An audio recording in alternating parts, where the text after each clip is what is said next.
이번 시간의 주제는 성에는 4대 구성 요소가 있다. 그것이 무엇인가 라는 것에 대해서 이야기 나눠보기로 하겠습니다. 기존에 우리가 학교에서 성교육을 받을 때 성의 구성 요소를 3대 구성 요소로 배웠습니다. 그 내용은 사랑, 생명, 쾌락, 이것이 성을 구성하고 있는 요소다. 이렇게 교육을 받았는데요. 사랑과 생명은 사실상 구성 요소라기보다는 몸과 마음의 작용으로 설명해야 됩니다. 사랑은 바로 우리 인간의 마음에 여러 가지 작용이 있죠. 뭐 지적인 작용, 정적인 작용, 의적인 작용, 또 사랑하는 작용, 이렇게 지정의 사랑의 대표적인 사랑인데, 또 몸의 그 작용은 생리작용, 뭐 생식작용, 생명적인 작용 많은데 거기서 대표적인 작용이 바로 생명입니다. 그래서 사랑과 생명은 작용으로 설명할 수 있지, 그것이 구성 요소다 이렇게 말할 수 있는 것이 아닙니다. 그리고 3대 구성 요소 중에 또 쾌락이 들어갔는데, 과연 쾌락이 구성 요소냐? 아니라는 거죠. 너와 나 관계에서 성관계를 하거나 성행동을 동반하게 될 때는, 거기서 성행동하게 될 때 결과적으로 정서적인 어떤 느낌이 오지요. 즉 즐거움. 그것이 쾌락인데, 그 쾌락은 하나의 어떤 행동의 결과로 나타나는 정서적인 느낌이지, 그것이 어떤 구성 요소는 아니다라는 것입니다. 그런데 이 성적 쾌락에 대해서 우리가 한번 생각해 보면요.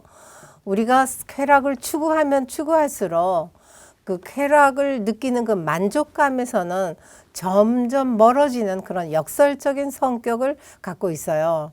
그것을 쾌락주의의 역설이다 이렇게 설명을 하는데요. 이 쾌락을 추구하는 삶은 자신의 그 쾌락에 초점이 맞춰지죠. 자기 삶이.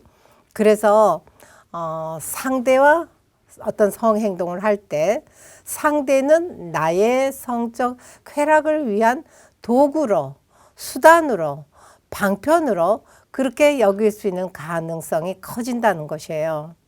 그래서 결국은 혼전의 성충동이나 성호기심에 의해서, 성욕구에 의해서 상대방을 나의 쾌감을 위해서 성욕구 충족, 또 성충동을 해소시키기 위해서 상대방을 도구로 여길 수 있는 가능성이 크다 그 말입니다. 왜? 나의 쾌락을 즐기기 위해서, 나의 쾌락을 만족시키고 충족시키기 위해서 그렇게 된다 그 말이에요. 그래서 혼전 순결 또는 결혼 후에 어떤 정절, 이것을 지키기가 쉽지 않다라는 것입니다. 그래서 기존의 성의 3대 구성 요소는 잘못 설명했다.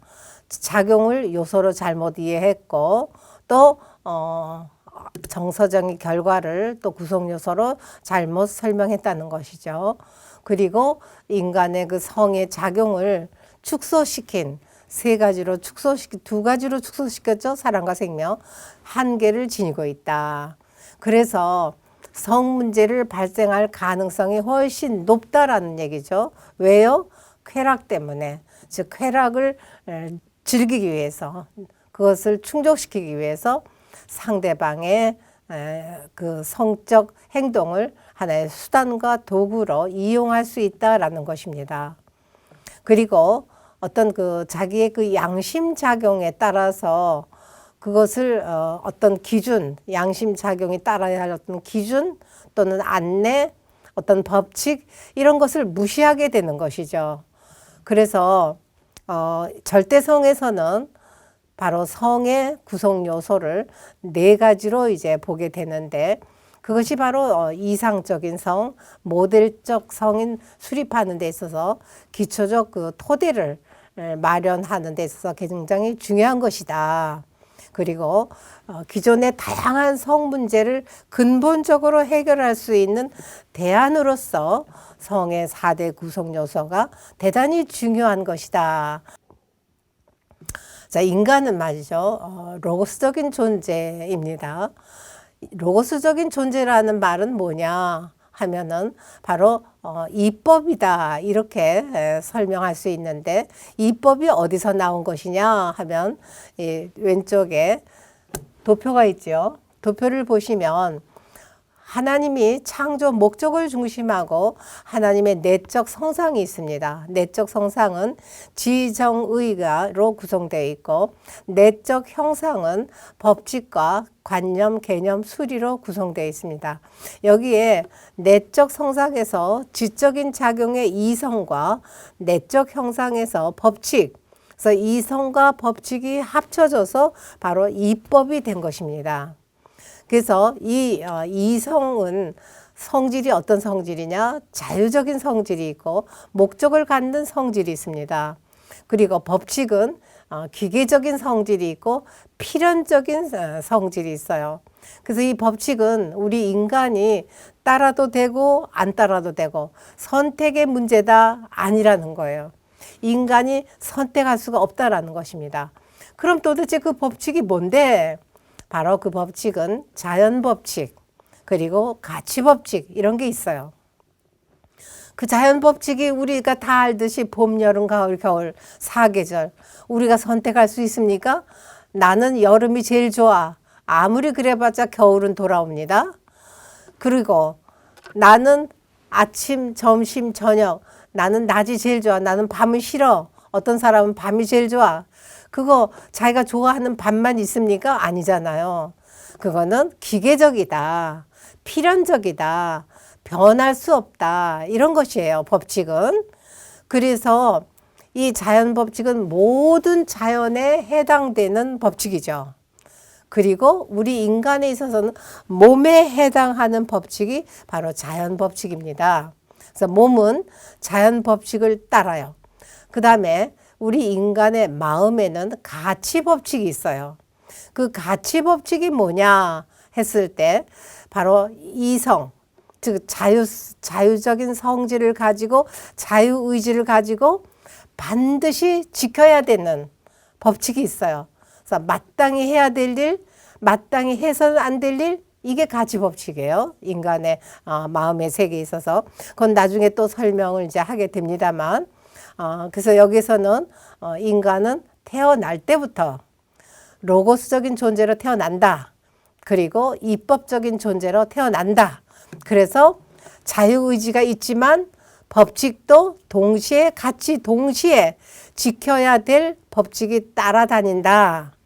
요거를 설명드리기 위해서 로고스적인 존재를 여러분들에게 소개하는 것입니다.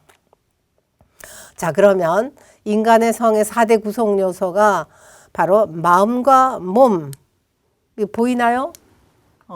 보이지 않는. 마음, 몸, 관계, 법칙, 심정을 중심하고 이 네 가지가 4대 구성 요소예요. 인간의 성의 구성 요소가.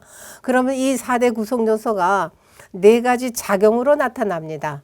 그 작용이 뭔가 하면 마음의 대표적인 작용이 사랑, 몸의 대표적인 작용이 생명, 관계의 대표적인 작용이 혈통.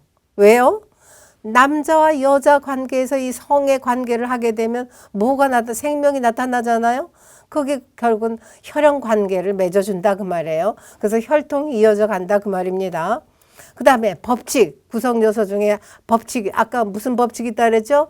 몸의 법칙은 자연 법칙이라 그랬죠? 또 이 법칙은 마음의 법칙에도 있다 그랬죠? 그게 가치 법칙이라 그랬죠?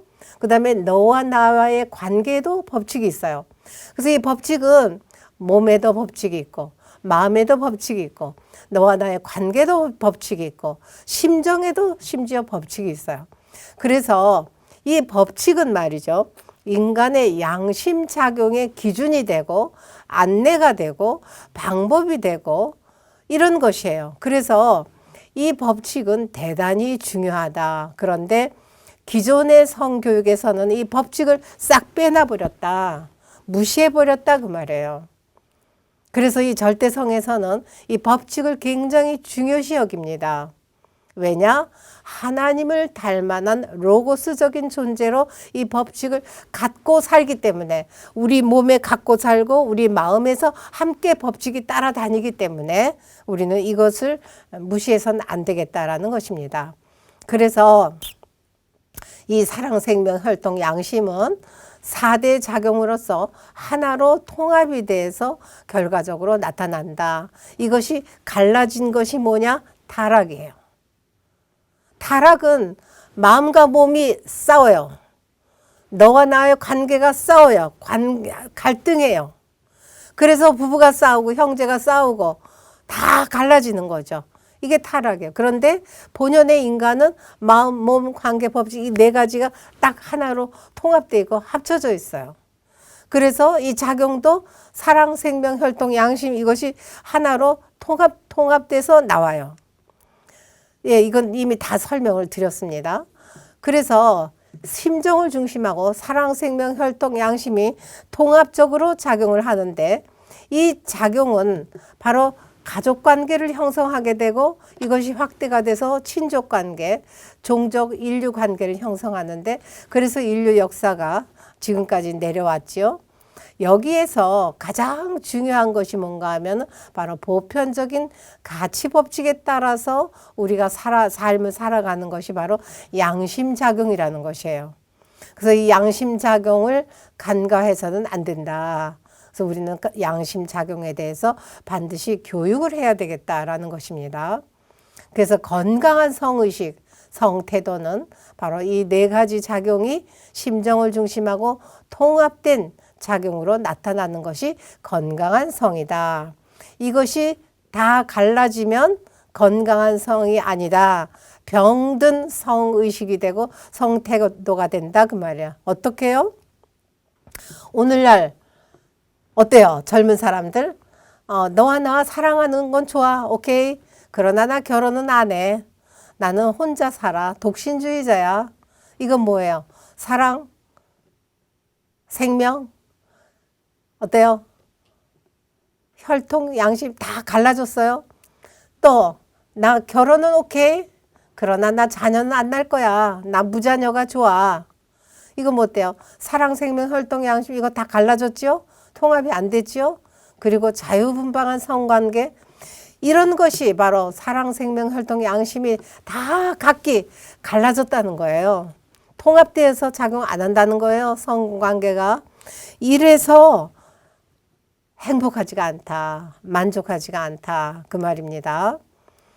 그래서 우리는 이러한 통합적인 작용으로 나타나려면 어릴 때부터 양심 훈련을 교육받아야 되고 그리고 상대를 배려하고 또 용기를 주고 지혜를 얻고 자기를 통제하고 또 이렇게 하기 위해서는 수많은 노력과 희생이 따라야 된다 그 말입니다.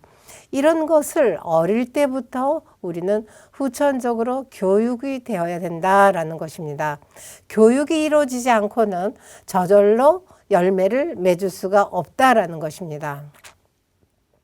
그래서 하나님 중심으로 결혼한 부부의 그 성행동은 바로 통합적인 성이 이상적 환경을 제공하는데 이게 언제라고요? 반드시 결혼한 부부에만 나타납니다.